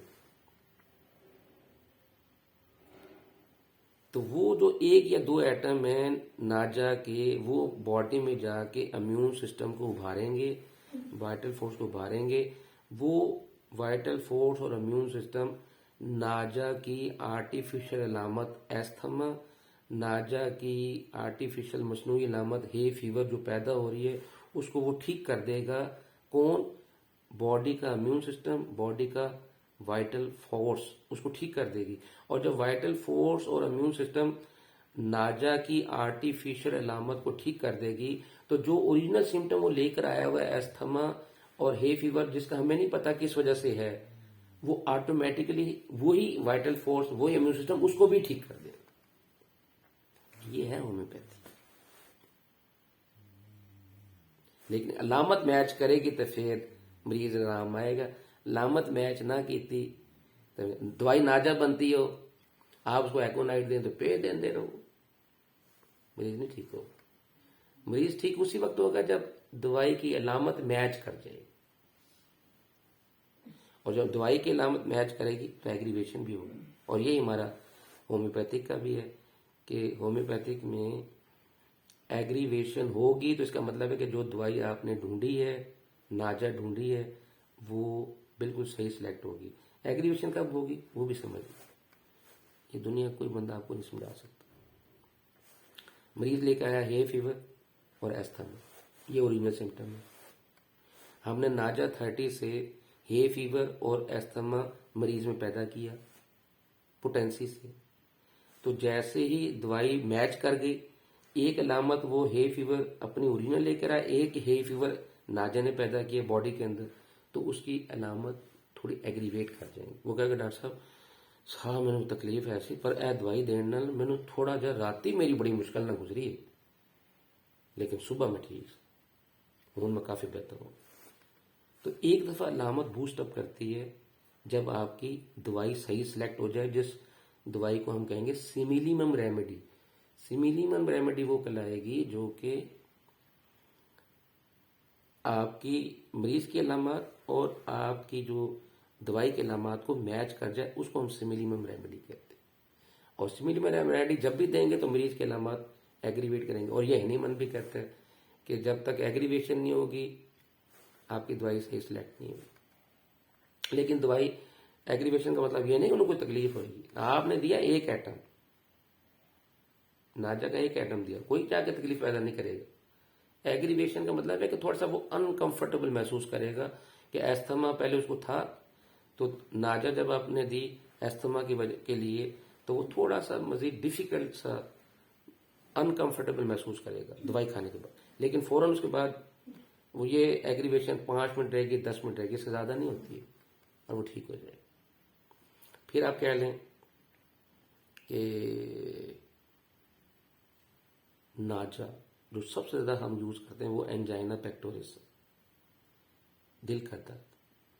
मरीज आ गया और कहता है मेरा डॉक्टर साहब दिल डूबा, डॉक्टर साहब मेरा दिल डूबिया जा रहा है, मैनू दर्द है, मेरे बाजू में दर्द आ रही है, मेरी गर्दन में जा रही है, मैं पीछे जा रहा दर्द है, मैनू साह आ रहा नहीं आ रहा, ए मेरा दिल फड़कन पई है, ए मेरी नब्ज चेक कर लो, ये हो गया। वो सारी अलामत आपको दिल के दर्द की बता रहा है। हमें नहीं पता कि मरीज को क्या है, बस मरीज अलामतें बता रहा है। एलोपैथिक डॉक्टर के पास जाएगा तो वो कहेगा इन्हें हार्ट अटैक हो गया है, या इसको एंजाइना पेक्टोरस है, या इसको ट्रैकिकार्डिया है, वो कोई बीमारी डायग्नोज करेगा। हमने डायग्नोज नहीं करना है कि इसको क्या है। हमने अलामत देखी, क्या कह रहा है, दिल पे दर्द, दिल पे congestion, congestion of the heart, pain from on the left arm and also feeling pain on the nape of the neck। nape of the neck है ये, मतलब इसको कहते हैं गुद्दी, गुद्दी का दर्द, ये पीछे दर्द जा रहा है। फिर पैल्पिटेशन ऑफ द हार्ट, वो अलामतें बता रहा है मुझे ये हो रहा है।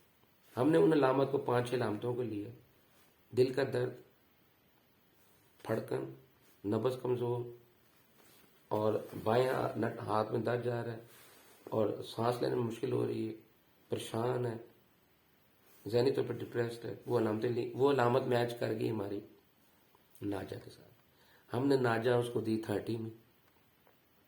अब नाजा 30 जो है तो एक एटम है जो हमने मरीज को दे दिया। ये नाजा 30 का एक एटम क्या करेगा, ये दिल की पैल्पिटेशन पैदा करेगा, ये दिल में फड़कन पैदा करेगा, ये नब्ज को कमजोर करेगा, या जिस्म को ठंडा करेगा, ये बाएं बाजू में दर्द पैदा करेगा। क्यों? प्रूविंग के वक्त इसने पैदा किया था सेहतमंद बंदे में। तो नाजा 30 जो कि जहर है, लेकिन बहुत ही नेग्लिजिबल है, माइक्रोस्कोप से भी नजर नहीं आता, इतनी कम मिकदार, वो हमने उसको दे दी। तो ये नाजा 30 जाके ये आर्टिफिशियल सिम्टम पैदा करेगा, दिल की फड़कन, दिल का दर्द आर्टिफिशियल मसनूई असर नहीं पैदा करेगा। मसनूई दिल का दर्द पैदा करेगा। और ये जब वही अलामतें पैदा करेगा जिसमें जो कि मरीज लेकर आया, उन अलामात को हम कहेंगे ओरिजिनल सिम्टम। और जो मरीज के अंदर हमने नाजा 30 से पैदा किए ये हो गई आर्टिफिशियल सिम्टम, मसनूई सिम्टम। अब जब मसनूई सिम्टम पैदा होंगी तो जिस्म की वाइटल फोर्स उभरेगी, ये ट्रिगर करेगी जो नाजा 30 है, ये इम्यून सिस्टम को और वाइटल फोर्स को ये चुभोएगा ऐसे कि उठ जाग, तेरे जिस्म पर हमला आमर हुआ हुई कोई बात। वो नाजा 30 उसको जाके ट्रिगर करेगी इम्यून सिस्टम को, उसको उभारेगी, वाइटल फोर्स को उभारेगी, वाइटल फोर्स जाग जाएगी, इम्यून सिस्टम जाग जाएगा और वो नाजा 30 की पहले अलामतों को ठीक करेगा नेचुरली, क्योंकि उसके अंदर अल्लाह ताला ने कुदरती तौर पे वदीयत कर दी है। ये नेचुरल सिस्टम अल्लाह ने पैदा किया है, इसका काम ही ठीक करना है मरीजों को।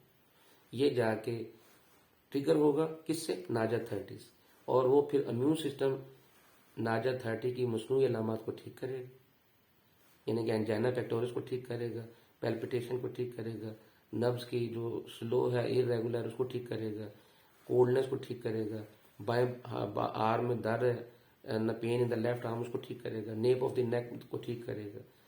किसको? जो नाजा 30 ने मसनूई पैदा किया।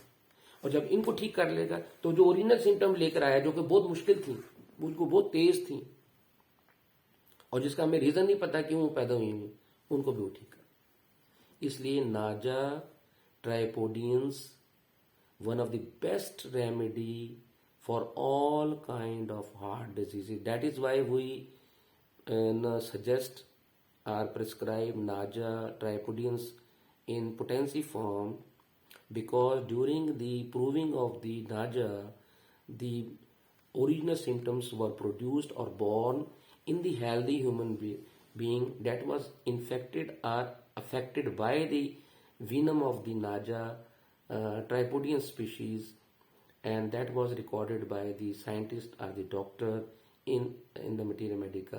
And this Materia Medica contains actual original symptoms, and it is the all, you can say, the science symptoms.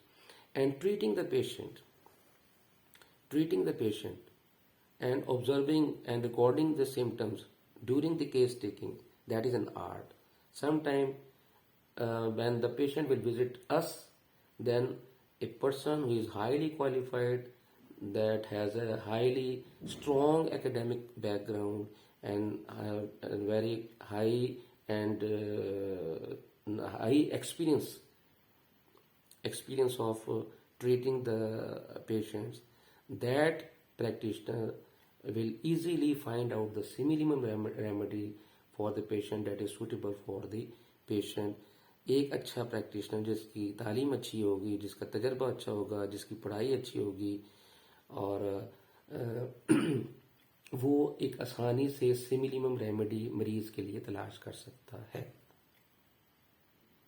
ठीक हो गया जी? तो ये था आज का लेक्चर। इसमें कोई सवाल हो तो आप पूछ सकते हैं। अस्सलाम वालेकुम। हाँ, वो मुझे कि भाई ये कोई भी मरीज़ जो है वो, ये लेक्चर सिर्फ होम्योपैथिक डॉक्टर्स को ट्रेनिंग के लिए दिया गया है, उनकी पढ़ाई का हिस्सा है। हम उनको पढ़ा रहे हैं, उनको समझा रहे हैं, होम्योपैथिक फिलॉसफी के ज़रिए समझा रहे हैं। कोई भी मरीज़ हमारी वीडियो से दवाइयाँ देखकर खुद से इस्तेमाल न करे। It can be very dangerous and fatal for the patient. If a patient wants to be treated, then that patient should consult to any homeopathic doctor of your locality. That must be a registered doctor under some healthcare establishment, healthcare organization. वहाँ पर किसी न किसी organisation में registered हो, उसका licence हो, उसके पास आप जाएं। हाईली क्वालिफाइड होना चाहिए, उसका एकेडमिक बैकग्राउंड अच्छा होना चाहिए, उसका तजर्बा अच्छा होना चाहिए। और फिर मैं आखिर में एक बात ज़रूर कर कि वो अल्लाह लोगों को, यानी कि इंसानियत से प्यार करने वाला, उसकी नज़र मरीज़ की जेब पर ना हो, उसकी नज़र अल्लाह ताला की रज़ा और उसकी खुशनुदी पर। आप हमारे पास आने की विजिट करने की ज़रूरत नहीं है, आप अपने इलाके के डॉक्टर के पास जाओ। हमारा काम है पढ़ाना, समझाना, होम्योपैथ डॉक्टर्स को ट्रेन करना। उनको ट्रेनिंग देना हमारा काम। तो आप अपने इलाके में जाएं और वहाँ पे जाके अपने अच्छे डॉक्टरों के साथ रब्ता करें। आप हमसे पूछ सकते हैं कि हमारे इलाके में कौन सा डॉक्टर अच्छा, तो हम वो रिकमेंड आपको कर दें। ठीक है जी, ओके जी, अल्लाह हाफिज़, अस्सलाम वालेकुम।